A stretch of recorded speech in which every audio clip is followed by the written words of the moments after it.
Hi there, Smart Driver, talking to you today about 8 reasons that you potentially could fail your driver's test. Keep these in mind. We'll give you the tips, strategies, and skills that you need to be successful in passing your driver's test first time. Okay, 8 reasons you potentially could fail your driving test. First impressions, cleaning your car, all right? If your footwells are filled with drive-through garbage and wrappers and whatnot, you need to take all that stuff out of your vehicle before you go down for your driver's test. In addition to that, make sure that you do a pre-trip inspection on your vehicle.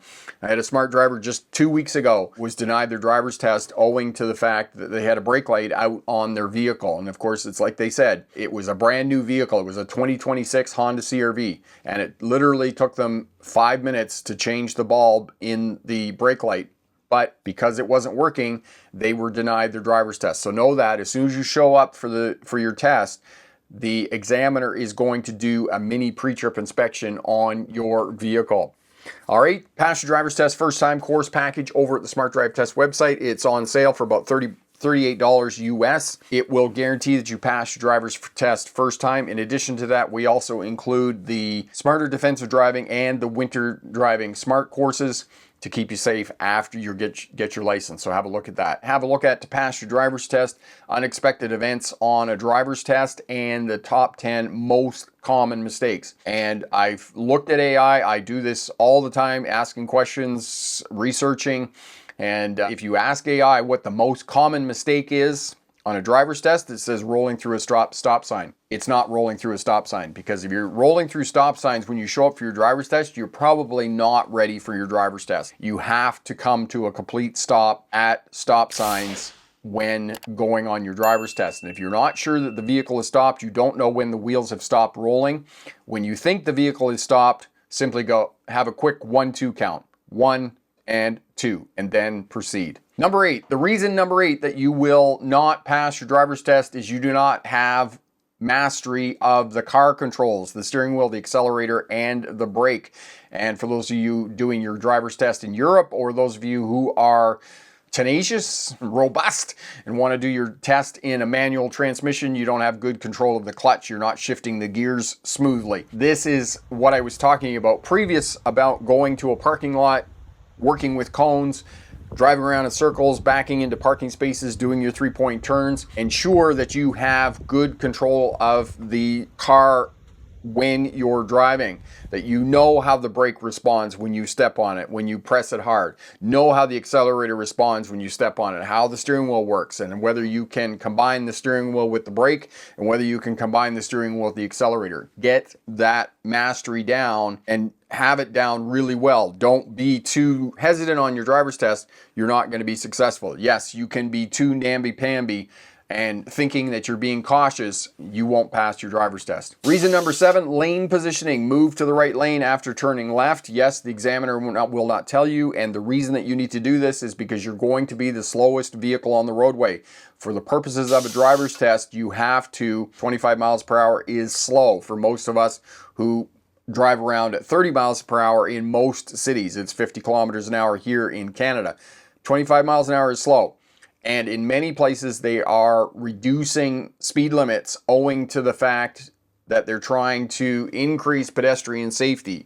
We know that the closer we get to 40 miles per hour in a car and we strike a pedestrian, the chances of survival are really slim. However, the closer we get to 20 miles an hour and they're struck by a pedestrian is struck by a car, or a vulnerable road user is struck by a car, they have a very high probability of surviving that crash. So this is why they're reducing speed limits. So figure out where the school zones are and whatnot, and get your speed limit correct for the purposes of a driver's test. And I was on Facebook, and there was a comment about somebody that had failed their driver's test, and they were trying to figure out whether the judgment of them not being successful in the driver's test was fair or whatnot, which of course you're never going to get the full story from somebody that failed their driver's test. Another comment left on the feed was that somebody failed their driver's test for driving the posted speed limit. That's not true at all. You will fail your driver's test for driving too fast. Merging lanes, changing lanes, moving from one lane to the other, communicating effectively with other vehicles, and moving over and stopping immediately for emergency vehicles if they present themselves when you're on a driver's test. And you need to have a look at that video on unexpected events. Okay, you're too cautious on the driver's test, as I was talking about previously. You don't have good control of the steering wheel, the accelerator, and the brake, and you're not really sure whether you should go or not. It just indicates to the examiner that you don't have a lot of driving experience. You haven't driven in the rain, you haven't driven at night, and if you get into heavy congested traffic and you're not sure what to do, you're not going to be successful in your driver's test. Now, just saying that, on rain, at minimum, you need to be able to turn on the headlights, high-low beams. You need to be able to turn on the windshield wipers, high-low, and you need to be able to turn on the defrost in the vehicle. And you especially need to know how to turn on the defrost if you're going in the spring and it's wet outside and it's cold and the windows begin to fog up. You're going to have to know how to turn on the defrost so that you can clear the glass and keep your view unobstructed. And of course, we're heading into summertime. You're also going to have to know how to turn on the air conditioning to keep the driving examiner nice and comfy, because you want to keep them comfortable for the purposes of the driver's test. And you never ever want what's called the pucker factor. You never want to do something or execute a maneuver and have the driving examiner go. I will tell you right now, if that happens and the driving examiner does that, that's very, very bad, and it's not likely that you're going to pass your driver's test. So you never ever want the pucker factor from a driving instructor. Reason number 4, observation, shoulder checking. Shoulder checking leads into observation, ABS. Always be scanning, okay? Looking far down the road, monitoring your gauges, looking out the rear window when you're reversing, and checking your mirrors. And yes, for the purposes of backing up, you have to look out through the rear window, but you can look at your mirrors, but you still need to be looking out through the rear window for the purposes of backing up into a parking space. Shoulder checking, looking far down the road, monitoring gauges. This is what I wanted to say. Speed control. Yes, you can go a little bit over the speed limit and you will not fail your driver's test. What going over the speed limit tells the driving examiner is that you are not scanning properly. Far down the road, check the center mirror, far down the road, side mirror, don't call it a wing mirror because people don't know what I'm talking about. It's the side mirror, far down the road, and the other side mirror. And when you're speeding and you're not adjusting your speed, it's telling the driving examiner that you're not observing correctly. So you need to be adjusting your speed and doing the posted speed limit for the duration of your driving test. Reason number 4, action contrary to a regulatory sign. So if you make a turn at an intersection and it says no left turns, you're going to fail. However, driving examiners will not trick you. They will not tell you to make a left turn at an intersection where left turns are not allowed. They won't do that. Failing to adjust speed according to a school zone, that is an automatic fail on a driver's test. Okay, lane ends, you're not reading the merge signs. You don't know the difference between two-way stop signs and four-way stop signs and how those impact your driving and how you interact at that intersection. Road markings and railway crossings, okay? In the United States, railway crossings are regulatory signs. Here in Canada, they are not. Striking a fixed object. This is an automatic fail on a driver's test. Turning, parking, maneuvering, slow speed maneuvers in Ohio and California. As I said, if you hit a cone on a driver's test, that is an automatic fail. Okay, your 3-point turns, which is a K turn or a Y turn, which is basically making 180 degrees. So you're going in this direction, you come across the road, you back up, and then you go in that direction is essentially what you're doing for your 3-point turn. And parking, backing into a parking space. Know those three maneuvers at minimum for your driver's test. Parallel parking, backing into a parking space, and 3-point turn. And the other states know exactly what you need to do to be successful on passing your driver's test.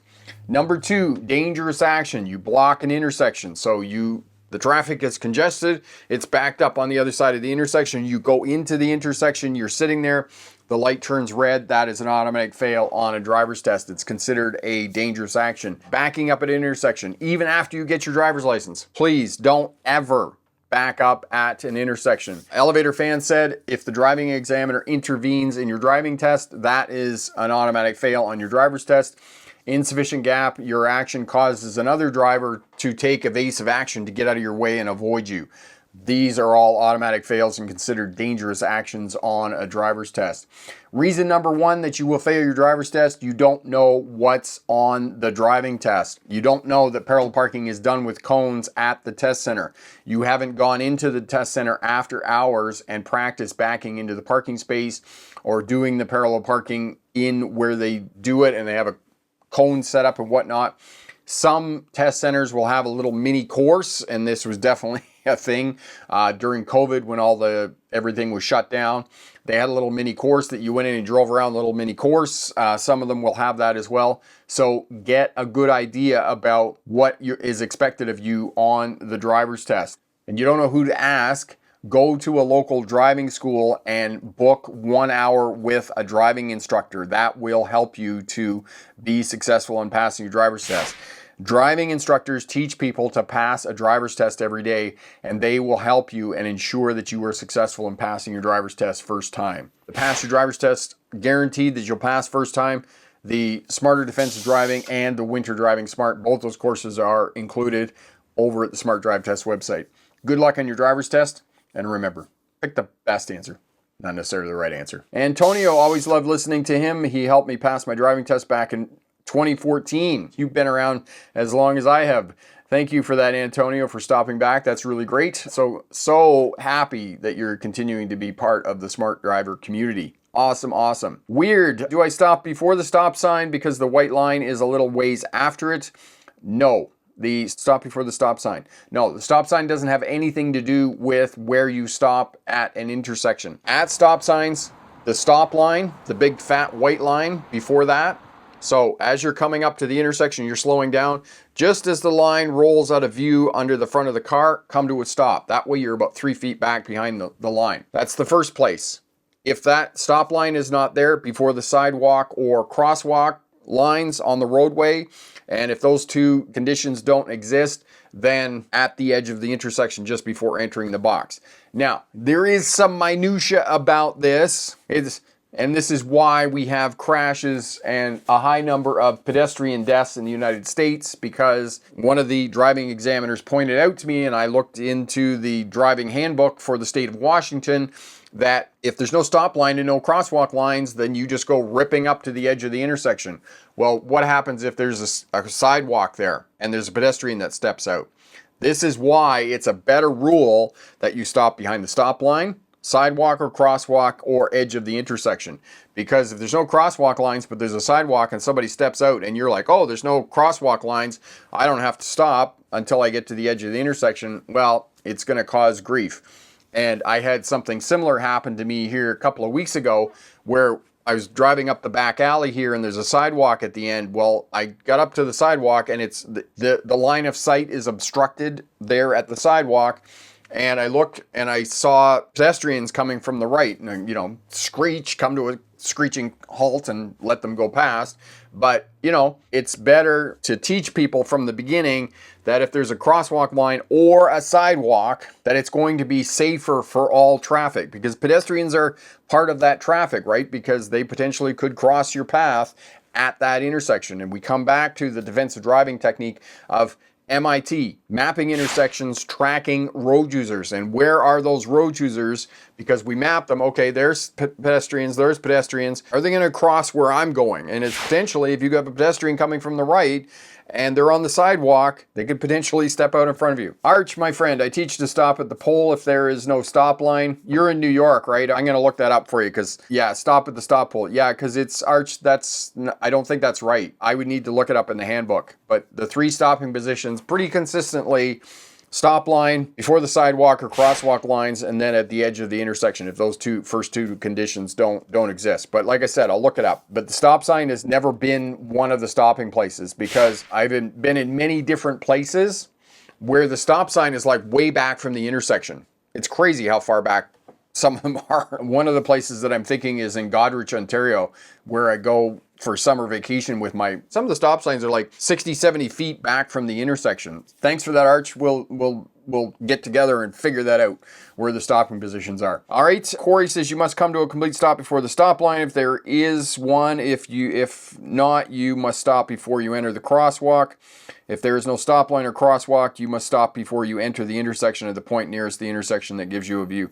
Okay, so it's the same thing, but they're not saying, is the crosswalk still there and still considered there if the lines aren't painted on the roadway? That's my question about. Most of the driving manuals are all the same. They've copied them from one state to another. So if Washington State doesn't mention the sidewalk and it's just stop line or edge of the intersection, no, it's stop line, crosswalk, or edge of the intersection, but it doesn't mention sidewalk. So if there's no crosswalk lines on the roadway, you can just ignore the sidewalk and move out to the edge of the intersection. This is one of the of driving handbooks that drives me crazy. It's like, just say sidewalk, and that way we can shore up safety for pedestrians on the roadway. But it's one of the challenges of teaching driving. But I don't know whether they're inferring that crosswalk means the extension of the sidewalk out into the roadway, even though the crosswalk lines aren't on the roadway. But thanks for that, Corey. Corey says the Manitoba Handbook, unmarked crosswalks, these are extensions of the sidewalk across the road at an intersection. No markings or signs are required. However, precautions should be taken at all times.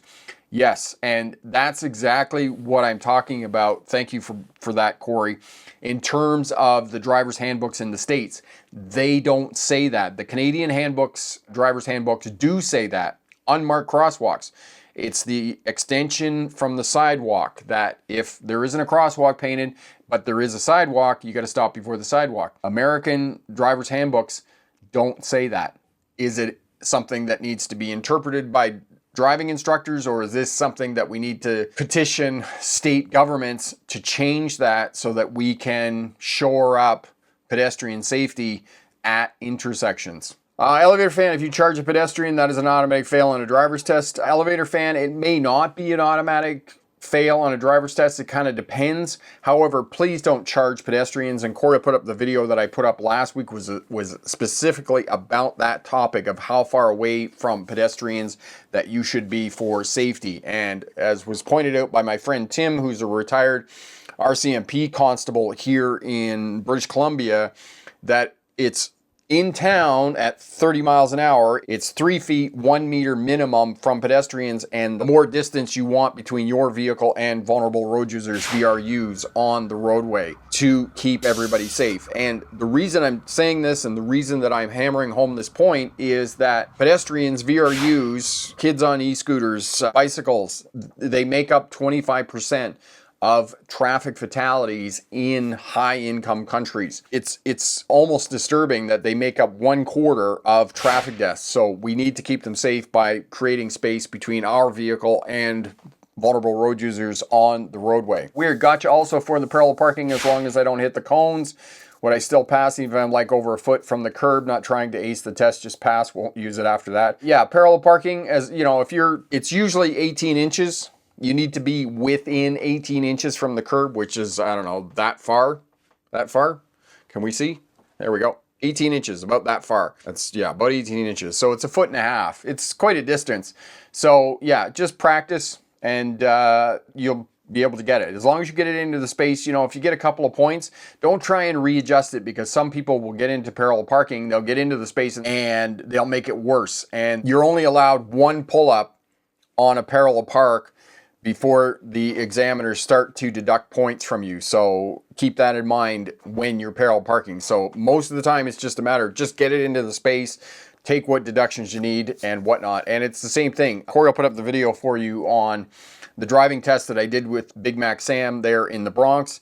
And I got 5 points off for parallel parking because I was a little bit too far from the curb. But you know, I'm an experienced driver and I teach people how to drive, and I know Big Mac Sam was being strict because I'm experienced at it. So, you know, there is some leniency, with new drivers, and, you know, you're nervous and those types of things. They will make allowances for that. You know, most examiners have some empathy and they know that you're nervous. They're going to have some discretion in marking you and whatnot. They just want to make sure that you're safe, okay? Your job is to take away the driving examiner's job is to determine if you have due care and control of the vehicle in changing traffic and road conditions. That's it. Nothing less, nothing more. They just want to make sure that you're going to be safe after you get your driver. Freezy, got my test on Friday. Any tips to pass easily? Do the work, practice, make sure that you know how to parallel park, do a pre-trip inspection on your vehicle before you go down. Even if you're going with a driving school and you're using their vehicle, ask the driving instructor if he or she did a pre-trip inspection on the vehicle before you show up. As I said, had a smart driver a couple of weeks ago, not even 2 weeks ago now, showed up in a brand new 2026 Honda CR-V and had a brake light out. Literally took them 5 minutes to change it, but had to come back the next day to do the driving test because they were denied doing their driver's test. Freezy, how many times can you adjust your car during the 90-degree parallel park? Freezy, for any slow speed maneuver, you get one adjustment. Okay, one adjustment before they start deducting or assigning demerit points to you. Epic, my friend, to get this done the first try, some of you will want to do a road test prep service, and then they do a test after the road test. Option 2, do driving school, then to schedule the road test for you. Yes, that's the other option that you can do. If you're having difficulty getting a driving test, because we are coming into summertime and it's busy at the DMVs, as Epic just said, one of the things that you can do is book your driving test with a school. And the reason you can get a test faster with a school is owing to the fact that the school will come in and do driving tests every week. So the DMV will schedule a block of driving tests for that school. So one driving school will have driving tests, 4 driving tests every Thursday at 10 o'clock until 2 o'clock. If you go to a driving school, they have those blocks of test times available for students, and for a little bit more money, you can get a faster driving test through a driving school. 8 reasons that you potentially could fail your driver's test. Numerous reasons: not shoulder checking, not being comfortable with the car, not doing what you need to do and showing that you know how to work the controls of the vehicle, the accelerator, the steering wheel, and the brake. Had a brain cramp there about the car controls. So know that for the purposes of your driver's test, and know what's on the test. Know where the schools are in and around the test centers where you're going to be taking your test. Practice in and around the test center in the off hours. And in addition to that, make sure that you practice in and around the test center one time at the time when your test is going to be. So if your test is on a Thursday at 10 o'clock in the morning, ensure that you go down to the test center and practice in and around the test center at 10 o'clock one morning so that you can simulate what the traffic is going to be like on test day, and then you're going to be fully prepared and pass your driving test. Paul, what about tailgating on a driver's test? Paul, if you don't have a 2 to 3 second following distance and you don't stop back 1 vehicle length from stop traffic, you're not going to be successful on your driver's test. So practice that when you're preparing for your driver's test, the days and weeks leading up to your driver's test. 318, don't tailgate. What if the person stops suddenly? Absolutely. It's the #1 crash in North America, rear end crashes, and it's because people are following too close. So the skills that you're going to learn on your driver's test: 2 to 3 second following distance, stopping back in traffic 1 vehicle length, and shoulder checking. If you can put those 3 defensive driving skills in place, not only will you pass your driver's test, but you will significantly reduce your chances of being involved in a crash on the road. Thank you so much for watching. All the very best. And remember, pick the best answer, not necessarily the right answer. Have a great night.